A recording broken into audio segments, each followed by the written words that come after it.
tantangan salah satunya mungkin saya harus introspeksi ke dalam. Saya harus perbaiki dalamnya dulu.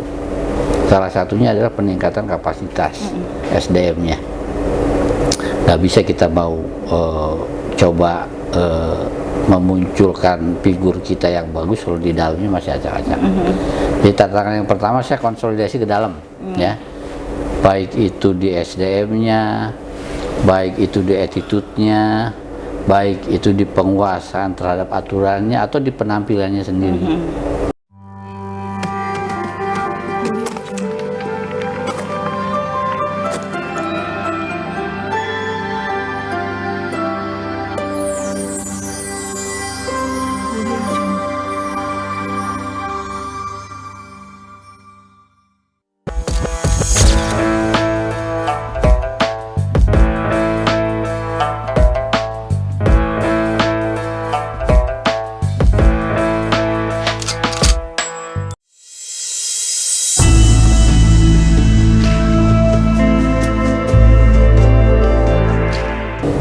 Jadi di dalam 1 tahun kita melibatkan OPD terkait untuk yang tahun ini penindakannya sebanyak 3 kali. Tahun ini? Dari Januari sampai Desember. Ya. Sedangkan untuk internalnya setiap bulan kita lakukan penindakannya 6 kali. 6 kali setiap bulan. Tapi kalau yang melibatkan lintas itu ya, setahun 3 kali. 3 kali. Nah, contoh yang melibatkan lintas nih Pak, hiburan ya. Biasanya tempat hiburan tuh biasanya rawan-rawan, titik-titik rawan tempat hiburan malam itu di mana aja tuh? Kita klaster 2 bagian, ada di barat dan ada di timur. Kalau untuk Kabupaten Serang, karena untuk utara selatan relatif tidak ada, ya. Sedangkan dari barat dan timur yang paling dominan untuk meresahkan masyarakat berdasar laporan yang ada dan hasil pantauan kita di patroli adanya di wilayah barat. Barat tuh yaitu kayak Lingkar Selatan. Lingkar ya Pak ya. Lingkar Selatan. Alhamdulillah Lingkar Selatan itu di tahun 2020 gitu kan, kita tertibkan sampai dengan pembongkaran. Kita ratakan dengan tanah. Tapi masih balik lagi. Nah, itu harus saya sampaikan, yang namanya kemudaratan itu dari zaman Nabi udah ada itu, ya, sampai dengan sekarang. Tapi minimal sekarang kita berusaha memperkecil sekecil mungkin terhadap gangguan-gangguan yang meresahkan masyarakat. Karena selama masih ada pasar ya pasti bakalan, selama ada konsumen mungkin ya Pak ya. Pasti bakal ada aja tuh yang berjualan seperti itu. Jadi memang udah tugasnya Pak Ajat mungkin ya buat Bapak ya, untuk ada. Terus melakukan. Dan saya juga akan coba untuk membuka persepsi masyarakat lah terhadap Dinas Satuan Polisi Pamong Praja. Jadi sebetulnya di samping kita penegak perda, kita tuh punya kontribusi terhadap Pemda untuk meningkatkan PAD. Ya. Jadi jangan sampai konotasi masyarakat Pol PP itu pasar, pedagang kaki lima, tempat hiburan malam. Penertiban aja. Saya sekarang di 3 tahun ke belakang ini, saya coba berkolaborasi dengan Bapenda. Kayaknya udah dari zaman saya juga udah. Ya, udah jalan kan? Ya. Kita membantu mereka dan kita pun membuat kegiatan untuk mencoba melihat, memotret dan memonitoring serta barangkali menegakkan perda terhadap perusahaan-perusahaan yang melanggar ketentuan. Ya minimalnya itu nanti dapat meningkatkan PAD. Ya jadi saya berharap keberadaan Satpol PP ini bisa memberikan kontribusi untuk peningkatan PAD pemerintah daerah. Bukan hanya untuk penegakan perda, tapi juga untuk meningkatkan PAD ya Pak ya. Karena tugas Pol PP itu ya memang banyak ya Pak ya. Salah satunya adalah untuk meningkatkan PAD. Pak, saya mau membahas sedikit nih tentang buku yang dibuat oleh Bapak Dr. Rahmat Maulana MSI. Ya, beliau juga sebagai Kepala Bapeda Kabupaten Serang. Dan ini judulnya tentang Polisi Pamong Praja, Pilar Wibawa Pemerintah. Ini saya menarik sekali nih Pak. Saya sempat baca-baca tapi baru daftar isi. Baru daftar isinya, tapi dari daftar isinya juga saya udah wah ini buku menarik sekali. Nah, ada yang beberapa yang ingin saya tanyakan dari isi buku ini. Misalnya yang ini nih Pak, sejarah perkembangan polisi Pamong Praja. Sejarahnya seperti apa sih Pak? Bisa ada Satpol PP ini asal usulnya bagaimana gitu. Karena Bapak kan memang udah lama kan di sini, pasti sudah sangat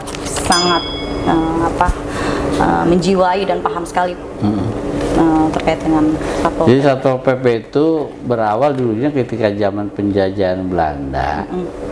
Ada keterlibatan daripada masyarakat kita untuk dilibatkan sebagai pengaman membantu kolonial penjajahan. Itu dibentuklah yang namanya Pangreh Praja. Pangreh Praja itu mereka melatih tuh masyarakat kita sendiri tuh untuk mengatur masyarakatnya membantu kolonial penjajah. Nah, itu cikal bakalnya. Membantu kolonial ya? Ya, membantu kolonial. Itu cikal bakalnya. Kemudian di tahun 1950 tuh ya, penjajahnya sudah nggak ada, terbentuklah yang namanya Polisi Pamong Praja. Walaupun namanya berganti-ganti tuh, ya, tidak langsung Polisi Pamong Praja. Nah, dan sampai sekarang barangkali ini namanya menjadi Polisi Pamong Praja. Di pemerintah daerah sendiri, gitu kan, di pemerintah daerah sendiri, ini Polisi Pamong Praja ini diberikan tugas yang tadi saya sampaikan tuh, sebagai muka atau covernya pemerintah daerah di dalam penegakan perda atau produk-produk hukum yang dibuat oleh daerah, baik perda ataupun perkada, ya. Nah, jadi saya pun harus tegaskan kembali ini buat membuka wawasan kepada masyarakat juga. Jangan sampai pandangan masyarakat itu terhadap Polisi Pamong Praja itu hanya ngobok-ngobok masyarakat kecil. Nah itu. Jadi enggak nih ya, saya akan coba membuka bahwa kita tuh sekarang itu udah bagian tugas kita untuk nertibin berangkat kelima, pasar segala macam. Ya kalau kata di buku ini dibenci dan dicintai. Itu maksudnya dibenci dan dicintai itu kali. Kok gimana tuh Pak? Nah ini kembali dulu ke yang tadi saya sampaikan. Ya saya akan coba membuka wawasan bahwa kita tidak hanya mengatur yang kecil saja, tapi itu bagian tugas kita. Tapi tetap kita pun harus juga menegakkan aturan untuk pengusaha yang harus mengikuti aturan-aturan daerah yang dikeluarkan oleh daerah, baik perda atau perkada, apalagi yang berkaitan dengan yang tadi saya sampaikan untuk mendekatkan PAD, sehingga balance lah antara ngatur yang kecil dengan ngatur yang besar gitu. Nah, terus kembali ke pertanyaan. Iya, maksudnya tadi yang kalau Pol PP itu kan seolah-olah mengejar-ngejar masyarakat, ngobok-ngobok masyarakat, ibaratnya dibencilah oleh masyarakat karena wah, ada Pol PP lari kan. Nah, cuman kalau nggak ada Satpol PP juga kan masyarakat juga nggak ada yang melindungi kan Pak, gitu. Jadi artinya dicintai tapi dibenci juga, gitu kan. Jadi asumsinya dibenci atau dicintai ini, kalau memang kita ada, kemudian kita menegakkan aturan, mungkin yang nggak paham dan yang tidak mengerti mah kan seolah-olah kita mengganggu terhadap kepentingan masyarakat yang punya kepentingan, dong. Nah itu mungkin dibencinya di sana. Dibenci di situ. Dibencinya. Sedangkan dirindukannya ketika masyarakat terganggu, seperti dengan kalau ada pasar, mereka jalannya ketutup, kalau ada preman, ada tempat hiburan malam, mereka terganggu dengan suara bisiknya. Pasti yang dicarinya kita, salah satunya. Dirindukan ya? Dirindukannya mungkin kan? Saya, yang dirindukannya. Tapi saya sangat-sangat senang dengan adanya masyarakat benci kita, apalagi rindu kita. Karena kalau kitanya nggak dikritik sama masyarakat, kitanya nggak sadar diri. Iya betul. Ya, tetapi kalau jadi arogan mungkin kita. Iya, kalau kita dikritik ini bagian daripada evaluasi buat kita, toh. Iya. Berarti kan keberadaan kita masih dibutuhkan oleh masyarakat. Pastilah. Kan kalau untuk keamanan ketertiban selain ada polisi juga kan dari kita juga sipilnya kan Pol PP ya Pak ya, gitu Satpol PP. Nah terkait dengan tantangan nih Pak, tantangan dalam menjaga kewibawaan Kabupaten Serang nih ada di buku soalnya, ini tantangannya apa aja sih, suka duka sebagai Kasatpol PP nih dalam menertibkan masyarakat atau sebagai pelindung masyarakat. Saya harus sampaikan, ketika saya pertama masuk ke Pol PP itu saya tuh motret kondisi Pol PP yang ada di Kabupaten Serang khususnya ya. Tantangan salah satunya mungkin saya harus introspeksi ke dalam. Saya harus perbaiki dalamnya dulu. Salah satunya adalah peningkatan kapasitas SDM-nya. Nggak bisa kita mau coba memunculkan figur kita yang bagus kalau di dalamnya masih acak-acak.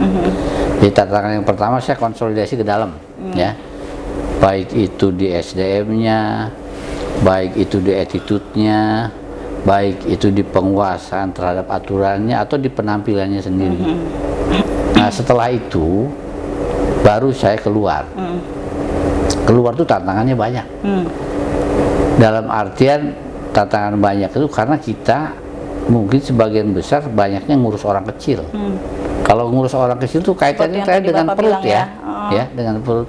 Jadi ketika kita menjalankan tugas pakai aturan yang benar juga, ini SOP-nya ada, kita jalani sesuai dengan aturan, dengan undang-undang. Ya, Ya, tetapi Pak, ya. ketika kita laksanain, tetap komplainnya pasti ada, ya komplain. Tapi minimalnya kita nggak nyalahi lah. Karena saya punya keyakinan di atas langit itu ada langit, pasti saya jalanin prosedur. Karena tidak menutup kemungkinan masyarakat itu ada yang lebih tahu daripada kita. Iya. Ada yang lebih pintar lah. Ya. Gitu. Kemudian ketika kita menertibin itu otomatis, baik itu pasar, kaki lima, apalagi tempat hiburan malam, apalagi perusahaan-perusahaan melanggar, Iya, pasti mereka punya backupan. Nah itu ya. Yang agak susah tuh backupannya kalau munculnya dari internal atau dari institusi-institusi yang merupakan mitra kita lah. Iya. Ya tapi agak repot. itu semuanya bisa dikomunikasikan ya, bisa kita sampaikan gitu kan. Dan mungkin barangkali ini perbaikan untuk pemerintah daerah dan perbaikan juga untuk institusi sebelah ketika kita sampaikan baik-baik. Seperti halnya yang terberat, yang paling berat apa tuh Pak? Di tahun 2020 itu saya mencoba untuk mengambil sikap terhadap keberadaan tempat hiburan malam yang di Lingkar Selatan. Lingkar Selatan ya. Saya komunikasi dengan Ibu Bupati, dengan Pak Wakil Bupati, dengan Pak Asisten. Dan ketika kita akan menindaklanjuti atau menertibkan itu kan ada dua pilihan. Pilihan yang pertama, ajukan ke ranah hukum, ya. Kan di regulasi ada, di Perda kita ada, di regulasinya. Di Perda nomor 2 tahun 2018 tentang ketetapan dan ketentuan hukum. Atau dilakukan pembongkaran, diratakan. Kebetulan waktu itu pimpinan kita, Pak Ibu Bupati atau Pak Wakil menyetujui untuk pembongkaran. Ya. Dan itu sangat-sangat alot. Perlawanan yang sangat sengit sekali. Baik ya. Dari pengusahanya dari berbagai unsur ya. Dari backup. Tapi alhamdulillah waktu itu dipimpin oleh Pak Wakil Bupati untuk pelaksanaannya itu bisa terlaksana. Alhamdulillah. Dan barangkali mungkin dalam sejarah Kabupaten Serang baru tahun itu tuh benar-benar besar-besaran ya. Benar besar-besaran karena kita ratakan. Ya. Dan tidak menutup kemungkinan kalau yang namanya tempat yang begituan tuh pasti banyak maksiat lah ya. Itu kan sangat ditentang oleh masyarakat. Pasti ya. Ada pembangkangan. Iya, pembangkangan ya. Ada backup ya di belakangnya ya. Nah, itu yang paling berat tuh. Paling berat yang itu. Untuk saat ini yang saya hadapi. Tahun ini ya. Tahun waktu itu. Kalau sekarang udah enak, sekarang kan udah nggak ada. Tinggal kita nerusin untuk sentuhan-sentuhan penegakannya. Karena kalau nggak disentuh-sentuh itu muncul lagi tuh pasti. Oh iya, tetap harus dipantau ya Pak ya. Apalagi yang namanya warung remang-remang. Itu di wilayah barat. Kalau di wilayah timur itu masih hanya sebatas warung-warung remang-remang saja yang ada, gitu kan. Dan itu pun ketika kita tumpas nggak Langsung ada, hilang. nanti Buka tempat baru. ada tempat baru muncul, kita tumpas lagi ada tempat baru. Tapi ya presentasinya alhamdulillah semakin tahun semakin menurun. Semakin menurut ya, menurun. Pak Kasat, jadi sekarang ini kan masyarakat semakin pintar, teknologi juga semakin maju, ya kan. Nah, berarti apa yang sudah dilakukan oleh Pak Kasat dalam rangka untuk meningkatkan kapasitas aparatur atau perangkat atau petugas-petugas Satpol PP sebagai bawahan Bapak ini? Alhamdulillah di program kegiatan atau DPA kita tiap tahun tuh kita punya salah satu kegiatan untuk meningkatkan pengetahuan anggota Satpol PP, baik itu yang pegawai negeri sipilnya ataupun yang non pegawai negeri sipilnya. Ada peningkatan kapasitas Satpol PP, terutama yang berkorelasi dengan pelaksanaan tugas di lapangannya. Jadi kita tiap tahun mengadakan dan kita turunkan narasumber beragam yang ada korelasinya dengan pekerjaan kita di lapangan. Pelatihan-pelatihan khusus gitu ya, Pak ya? Kita libatkan dari unsur TNI, ya. Fisik itu berarti kan? Untuk fisik sama untuk strategi ketika pelaksanaan penertiban. Kita libatkan dari Polri, ya, untuk penegakan perda. Kita libatin juga dari unsur kejaksaan, ya, dan kita libatin juga dari unsur pengadilan. Karena setelah kita penegakan, tidak menutup kemungkinan ada proses hukum yang harus kita jalani. Dan itu kita lakukan setiap tahun. Setiap tahun kita lakukan. Itu dalam bentuk peningkatan kapasitas yang melibatkan orang luar. Namun di internal sendiri kita ada in-house training namanya. Jadi setiap sebulan sekali senior-senior yang ada di Pol PP yang lama terutama dan yang punya brevet PPNS itu mentransfer ilmunya kepada anggota-anggota yang notabene belum mempunyai brevet ataupun yang baru, ya. Jadi ditransfer ilmunya pembinaan kepada dari dalam, mereka. ya. Nah, memang yang lebih dominan itu peningkatan kapasitas adanya di in-house training yang dilakukan oleh kita dari kita dan untuk kita, ya. Sehingga transfer ilmunya tidak hanya di kegiatan resmi seperti ada pelatihan kayak gitu, ya. Kan harus tersertifikasi juga nggak itu Pak, kalau misalnya untuk pelatihan kan misalnya peningkatannya udah meningkat ke level ini gitu, terus dilakukan ya Pak ya? Ya. Nah kalau rutin. Rutin ya. Terus kalau inovasi Pak, inovasi apa aja yang sudah dilakukan oleh Pak Ajat?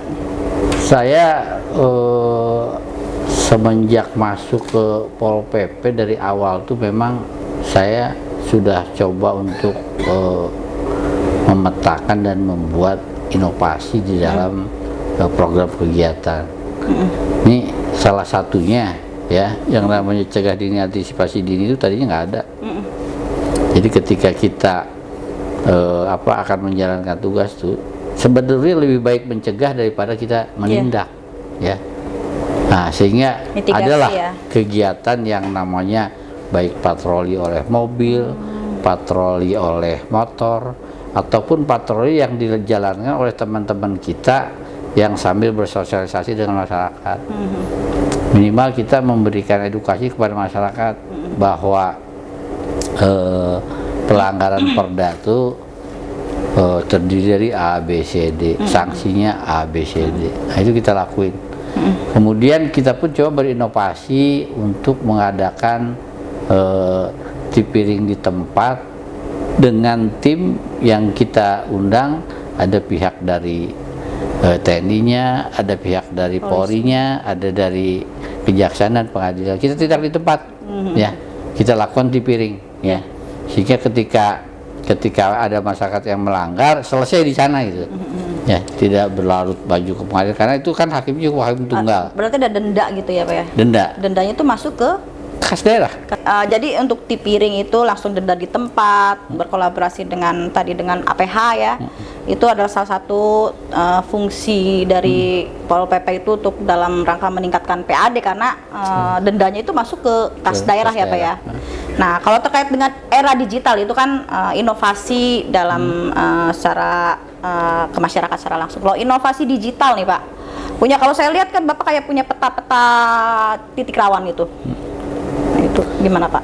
Nah, kita punya yang namanya si pelopor. Oh, si pelopor. Aplikasi sistem pelaporan yang masyarakat langsung bisa mengakses ke kita. Oh. Jadi tidak hanya sebatas kita harus patroli keliling, tapi masyarakat juga bisa melaporkan, ya, melaporkan. Sehingga nanti kita tinggal cek and recheck, betul nggak nih ada pelanggaran di titik A, ada pelanggaran di titik B, dan ada pelanggaran di titik C. Nah itu nanti bagian daripada program itu untuk penindakan. Ya. Sementara ini udah banyak Pak laporan-laporan. Banyak nggak sih Pak laporan masyarakat itu? Alhamdulillah ketika kita luncurkan si pelopor itu masyarakat bisa mengakses pelaporan lebih gampang.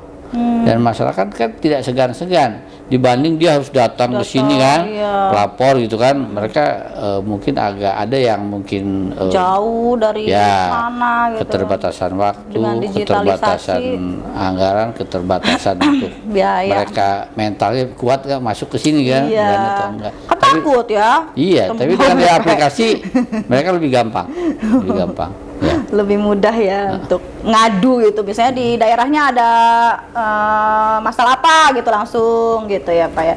Biasanya itu langsung ditanggapi atau bagaimana Pak? Atau dikumpulkan dulu atau dievaluasi atau seperti apa? Kita lihat urgensi. Kita lihat urgensi dengan asumsi kalau memang urgensinya mendesak dan ini membuat keresahan, nah itu yang kita prioritaskan. Tapi semuanya kita tindak lanjuti. Tindak lanjuti ya. Tindak lanjuti. Terutama barangkali untuk masyarakat yang di wilayah jarang kita sentuh, biar mereka tahu bahwa ada loh pemerintah daerah di sini loh, gitu kan, lewat kita, gitu kan.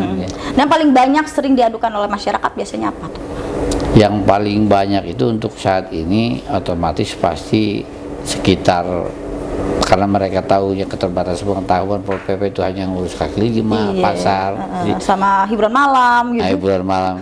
Jadi paling pasar, kaki lima, sama ini tempat hiburan malam. Oh, kandang ayam tuh Pak, kandang ayam juga kan banyak. Kandang ayam ada juga, cuman intensitasnya presentasinya kecil. Oh, kecil. Sama ini galian pasir, galian pasir tanah. Tuh ilegal ya Pak ya, itu kan nggak ada tuh. Dan mereka kan nggak paham ini kewenangannya ada di mana. Ini harus saya sampaikan. Kan sekarang kewenangannya sudah ditarik ke provinsi. Ke provinsi. Jadi kita yang punya lokasi memang harus menyelesaikan permasalahan ini dengan cara barangkali kita berkoordinasi dengan provinsi, ya. Nanti bareng-bareng dengan provinsi untuk menyelesaikan terutama dengan pertambangan itu ya Pak. Ya, terutama dengan galian tanah, galian pasir. Karena itu kan mengganggu masyarakat Pak, dari truk-truknya, terusnya kalau hujan itu musim hujan juga kan licin ke jalan kan, longsor segala macam, banyak kecelakaan. Nah itu mungkin yang perlu banyak harus ditindaklanjuti oleh Satpol PP. Nah yang pertanyaan yang terakhir nih Pak, terkait dengan libur Nataru nih, apa yang sudah dipersiapkan oleh Bapak beserta jajaran terkait dengan libur Nataru ke depan nih? Biasanya kan kita kan banyak sekali nih wisatawan yang datang ke Anyar dan Cinangka. Ini kegiatan ini kita tahunan yang setiap tahun kita laksanain. Jadi untuk Natal dan Tahun Baru ini kita melakukan pengamanan di titik-titik yang telah ditentukan dan kita berkolaborasi baik dengan TNI atau Polri dan OPD terkait untuk di H-1 data, di H Natalnya dari H+1. Itu yang kita kolaborasi dengan OPD. Tetapi yang kita kolaborasi dengan kepolisian, H-7 kita sudah melakukan pengamanan. Dari kemarin-kemarin ya Pak ya? Baik di wilayah timur, utara, selatan ataupun barat. Jalur-jalur ke tempat wisata, tempat jalur arus mudik mungkin. Nah nanti barangkali titik yang paling kita konsentrasi adalah di titik tempat hiburan. Di Lingkar? Di tempat hiburannya bukan hiburan malamnya, tetapi di tempat hiburan pariwisata. Di Anyer, Di Cinangka Anyer, gitu. Cinangka. Oh, di lokasi-lokasi wisata ya, Pak ya. Betul. Nah itu kan biasanya Macet itu, Pak. Hamin 7 mulai ya, sampai H+3 itu udah mulai macet ya.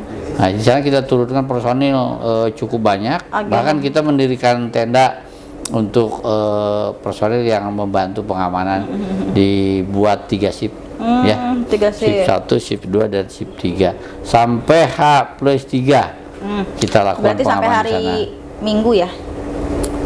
Ya, sampai hari Minggu. Sampai hari Minggu kan, tanggal 26, 27, 28, 29. Itu berkolaborasi dengan siapa aja tuh, Pak? Di sana ada Polri, ada TNI, ada Dinas Pariwisata, ada Dinas Kesehatan, ya, yang melakukan pengamanan di sana. Di posko ya? Ya. Ada posko-posko ya? Nah, kalau untuk pariwisata kita ngadain tenda khusus Tenda khusus. buat Satpol PP. Tapi kalau untuk yang timur kita bergabung dengan TNI dan Nah, ada berapa posko nih, Pak? Berapa posko mulai dari Serang Barat sampai ke tempat lokasi wisata? di Serang Timur sendiri, saya hitung dari timur ya. Di Serang Timur sendiri itu ada 6 pos, ya. Di Serang Timur sendiri, kita di Serang Timur bergabung dengan Polri dan ada TNI, 6 pos. ya, dan 6 pos. Mulai dari Cikande ya, sampai dengan Keragilan, ya. Sedangkan di wilayah tengah ya, di tengah ini ada Ciluas ya? ada 6 pos, ada 5 pos, dan di Anyer sendiri, kalau di Anyer kita tidak bergabung dengan TNI Polri, tapi kita mengadakan pos sendiri dengan membuat tenda yang cukup besar lah, tenda bukan peleton tuh, di daerah mana peleton. Itu ada di Tenang. Di Tenang? Di Tenang. Oh, di Tenang. Tenang tuh antara Anyer dan Cikande tuh, perempatan. Anyer dan Cikande. Anyer dan Cinangka. Anyer dan Cinangka. Oh, berarti di situ ada posko besar ada itu di situ. Di nah, di situ di posko itu ada untuk masyarakat ada apa aja tuh, Pak? Kesehatan. Kalau di setiap posko macam, sebetulnya itu udah include semuanya. Semuanya ya. Dari dinas kesehatannya ada, ya, dari pariwisatanya ada, TNI ada, Polri ada, gitu kan. Nah, di sana bergabung biasanya. Bergabung masing-masing gitu kan. Cuman yang pelayanan masing-masing. Ya, cuman pengalaman saya yang sudah gitu kan. Ada yang mendirikan tenda sendiri gitu kan. Misalkan dinas kesehatan ada tenda sendiri, ada yang bergabung gitu kan. Tapi kebanyakan mah kalau yang di tempat-tempat besar begitu, di samping ada tenda gabungan, mereka pun ada tenda-tenda tersendiri, terutama buat dinas kesehatan.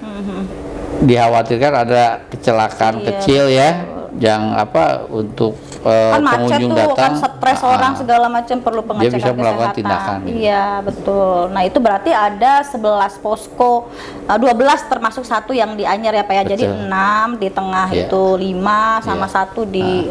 Nah, itu semuanya disediakan posko untuk masyarakat dalam hal pengaduannya mungkin ya, Pak ya, kesehatannya, informasi pariwisatanya ya, Pak. Jadi masyarakat yang datang ke Kabupaten Serang dalam rangka untuk liburan sudah disediakan dan sudah dilakukan penjagaan khusus oleh Pak Kasat Pol PP beserta berkolaborasi dengan TNI dan Polri dan Dinas Kesehatan Pariwisata. Jadi jangan takut untuk datang ke Kabupaten Serang untuk berwisata ya, Pak ya. Betul. Kondisi aman, Pak? Aman, terkendali. Pantai juga aman ya, Pak ya? Di Anyer aman ya, Pak ya? Aman, insya Allah aman. Menurut BMKG bagaimana? Karena kan kita dari segi pengamanan di posko itu tidak hanya standby. Jadi anggota kita berkeliling ya untuk memantau ya, barangkali ada hal-hal yang mengganggu terhadap pengunjung wisata ataupun ada hal-hal yang bisa mencelakai masyarakat ya. Dan kita secara berkolaborasi juga dengan PPBD itu, pengelolaan pantai. Jadi ada yang di pos dan ada yang keliling. Kalau informasi dari BMKG, informasi terakhir masih cukup aman untuk pengunjung berkunjung di daerah Anyer dan Cinangka. Hanya tetap harus waspada ya, Pak ya, itu paling penting. Nah, itu masyarakat yang ingin berkunjung, kalau ada apa-apa gak usah sungkan-sungkan untuk mencari anggota Satpol PP ya Pak ya. Betul. Kalau ada masalah atau ada segala sesuatu di jalan, hubungi aja posko-posko terdekat ya Pak ya. Nah, terakhir nih Pak, ada apa namanya, masukan-masukan, ada himbauan-himbauan khusus nggak untuk pemirsa Camat TV yang bisa disampaikan?